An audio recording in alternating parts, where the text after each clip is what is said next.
ఇదే విధంగా మీ సహకారం ఉండాలి. మనందరం కలిస్తేనే తెలంగాణ, మనందరం కష్టపడితేనే తెలంగాణ అభివృద్ధి, మనందరం ఈ తెలంగాణ పునర్నిర్మాణంలో భాగస్వాములు కావాలి. భవిష్యత్తులో ఇంకా తెలంగాణ ఈ దేశంలోనే అత్యధిక ఆదాయం కలిగిన రాష్ట్రంగా మారాలి. ఈరోజు తెలంగాణ రాష్ట్రాన్ని $1 ట్రిలియన్ ఎకానమీకి తీసుకెళ్లాలని మేము నిరంతరం కృషి చేస్తున్నాము. ఈరోజు పర్ క్యాపిటల్ ఇన్కంలో దేశంలోనే తెలంగాణ రాష్ట్రం మొదటి స్థానంలో ఉన్నది. దీన్ని కొనసాగించి భవిష్యత్తులో ఇంకా పెట్టుబడులను తీసుకొచ్చి తెలంగాణ రాష్ట్రాన్ని అభివృద్ధి పదం వైపు నడిపిస్తామని చెప్పి మీ అందరికీ మనస్ఫూర్తిగా తెలియజేస్తూ, వాటికి సంబంధించిన వివరాలు, ఒప్పందాలకు సంబంధించిన వివరాలు, అదేవిధంగా మిత్రుడు శ్రీధర్ బాబు గారు గుర్తు చేసినట్టు సింగపూర్ ప్రభుత్వంతో స్కిల్ డెవలప్మెంట్ విషయంలో ఒక ఒప్పందాన్ని చేసుకున్నాం. ఐటీఈ, ఇన్ఫర్మేషన్ టెక్నాలజీ ఎడ్యుకేషన్కి సంబంధించి సింగపూర్లో 10th చదువుకున్న తర్వాత పిల్లలందరూ కూడా సాంకేతిక నైపుణ్యాన్ని అందించడం ద్వారా ప్రపంచంతోనే పోటీ పడే నిష్ణాతులను సింగపూర్ సంస్థ తయారు చేస్తుంది. అందుకే ఈరోజు తెలంగాణ రాష్ట్ర ప్రభుత్వం వాళ్ళతో ఒప్పందాలు చేసుకొని ఇక్కడ చదువుకునే విద్యార్థులను కూడా అక్కడికి తీసుకెళ్ళి వాళ్ళ ఐటీఈలో శిక్షణ ఇచ్చే విధంగా అక్కడి నుంచి కూడా విద్యార్థులను ఇక్కడికి తీసుకురావడం ద్వారా మన సంస్థల్లో కూడా వాళ్ళ విద్యార్థులు కొంతకాలం వచ్చి ఇక్కడ మన విద్యార్థులతో కలిసిమెలిసి చదువుకుంటే సాంకేతిక నైపుణ్యం పెరుగుతుంది, మన వాళ్ళకు కూడా అవగాహన పెంపొందుతుంది.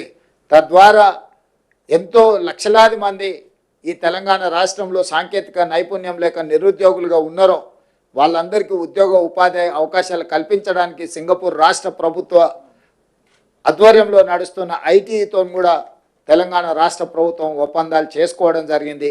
అందుకే ఆ ఒప్పందంలో తెలంగాణ రాష్ట్రం ప్రతిష్టాత్మకంగా భావించిన young India skills university vice ఛాన్సలర్తో పాటు ఉన్నతాధికారులు అందరూ కూడా ప్రత్యక్షంగా పాల్గొని ఒప్పందాలు చేసుకోవడం జరిగింది.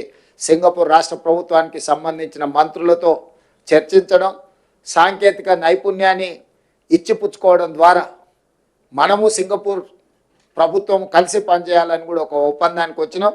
అది భవిష్యత్తులో మన సాంకేతిక నైపుణ్యాన్ని వేగంగా పెంపొందించడానికి ఉపయోగపడుతుంది. ఇవన్నీ కూడా తెలంగాణ రాష్ట్ర అభివృద్ధి కోసం ప్రభుత్వం తీసుకుంటున్న నిర్ణయాలు. ఈ నిర్ణయాలను అన్నిటిని కూడా యువకులకు, ముఖ్యంగా ప్రజలకు అందరు కూడా చేరవేస్తున్న మీకు అందరికీ మనస్ఫూర్తిగా ధన్యవాదాలు తెలియజేస్తూ, తెలంగాణ రాష్ట్రంలో వరల్డ్ ఎకనామిక్ ఫోరం నుంచి దాదాపుగా 1,80,000 కోట్ల రూపాయలు తెలంగాణ రాష్ట్రంలో పెట్టుబడులు పెట్టడానికి మన రాష్ట్ర ప్రభుత్వం ఆకర్షించింది. తెలంగాణ రాష్ట్ర ప్రభుత్వం మీద విశ్వాసం, నమ్మకంతో ఇక్కడ పెట్టుబడులు పెట్టడం ద్వారా వాళ్ళ వ్యాపార విస్తరణనే కాకుండా తెలంగాణలో ఉన్న నిరుద్యోగ యువకులకు ఉద్యోగ ఉపాధి అవకాశాలు కల్పించడానికి ముందుకు వచ్చినందుకు ఆయా సంస్థల యజమానులకు తెలంగాణ రాష్ట్ర ప్రభుత్వం తరఫున మనస్ఫూర్తిగా అభినందనలు తెలియజేస్తున్నాను. ప్రభుత్వం ఏర్పడి 14 నెలలు పూర్తిగా వస్తున్న సందర్భంలో మా ప్రభుత్వం సాధించిన విజయాలలో ఈ విజయం అత్యంత కీలకమైన విజయం.